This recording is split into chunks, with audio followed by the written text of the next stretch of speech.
Ce vorbești? Merry Christmas! Care funcționează.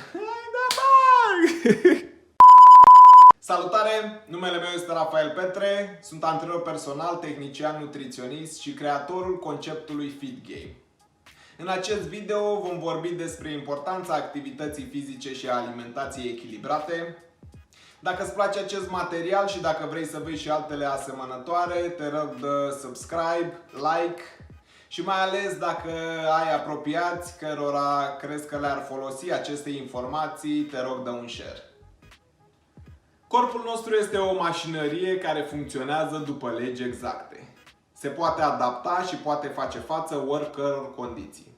Sedentarism, alimentație greșită, însă pentru a obține cel mai ridicat nivel de energie și cel mai eficient sistem imunitar, lucruri care se traduc într-o stare de bine, pentru aceste lucruri există o știință exactă.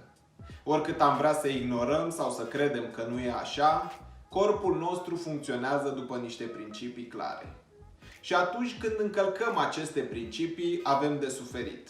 Avem un nivel de energie scăzut, o sănătate precară și o stare generală de disconfort. Pe de altă parte, atunci când le respectăm, organismul nostru funcționează la capacitate ridicată.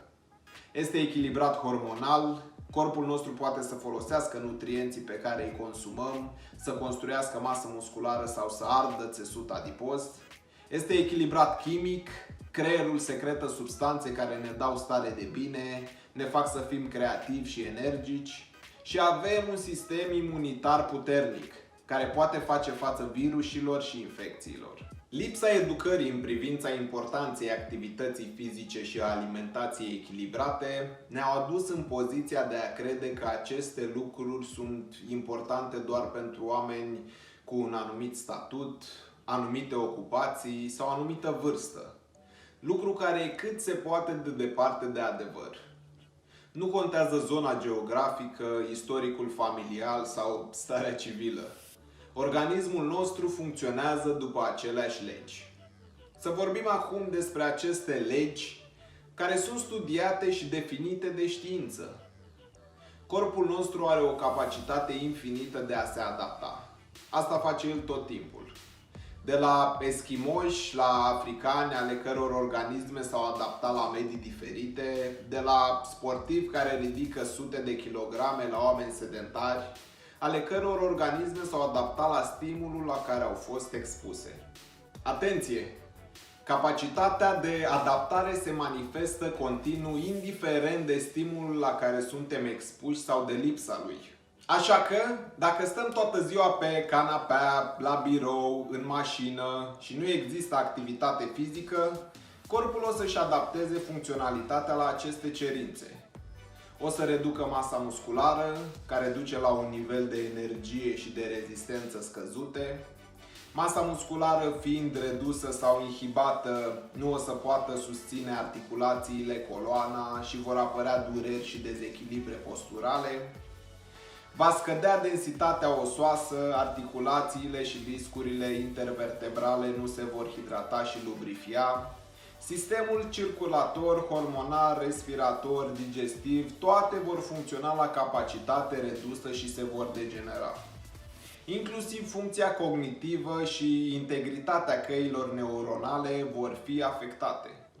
Pe de altă parte, atunci când facem activitate fizică regulată, toate sistemele și funcțiile corpului nostru sunt potențate. Acest stimul forțează organismul să se adapteze la o sarcină pentru care are nevoie de musculatură, articulații și oase puternice, rezerve mari de energie și sistem respirator, circulator, digestiv și hormonal eficiente. Plus, activitatea fizică susține sănătatea funcției cerebrale, naște neuroni noi responsabili cu memoria și stimulează creativitatea și crearea unor noi legături neuronale. Activitatea fizică are o mulțime de beneficii pe care le vom discuta și în alte video pe parcurs, iar lipsa ei poate duce la o degradare atât de pronunțată a condiției fizice și mentale, până la dureri acute de spate, de genunchi, lipsa somnului, scăderea libidoului sau depresie. În același timp, Alimentația este la fel de importantă ca și activitatea fizică. Această mașinărie care este corpul nostru nu funcționează la parametri optimi dacă nu primește combustibilul de care are nevoie. Iar unele alimente pe care le ingerăm pornesc procese hormonale care destabilizează echilibrul normal.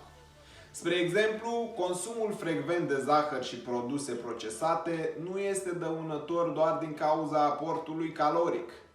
În majoritatea cazurilor, acest lucru duce la un dezechilibru hormonal care se numește rezistență la insulină și care are efect acumularea de țesut adipos în zona abdominală și nu numai.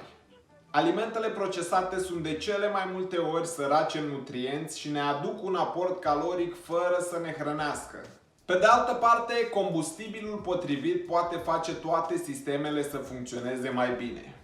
Atunci când ne hrănim cu alimente sănătoase și pline de nutrienți, beneficiem de toată energia, toată concentrarea și starea de bine pe care acestea le creează. Suntem organisme vii pe care știința le-a studiat și care funcționează după o serie de legi. Respectăm ce zice știința, ne bucurăm de energie, vitalitate, stare de bine și capacitate de concentrare. Nu respectăm, ajungem supraponderali, obezi, expuși la boli și depresivi. Haideți să facem lucrurile care ne ajută să ne simțim bine și să prosperăm. Până nu încercăm asta, nu avem dreptul să ne văităm.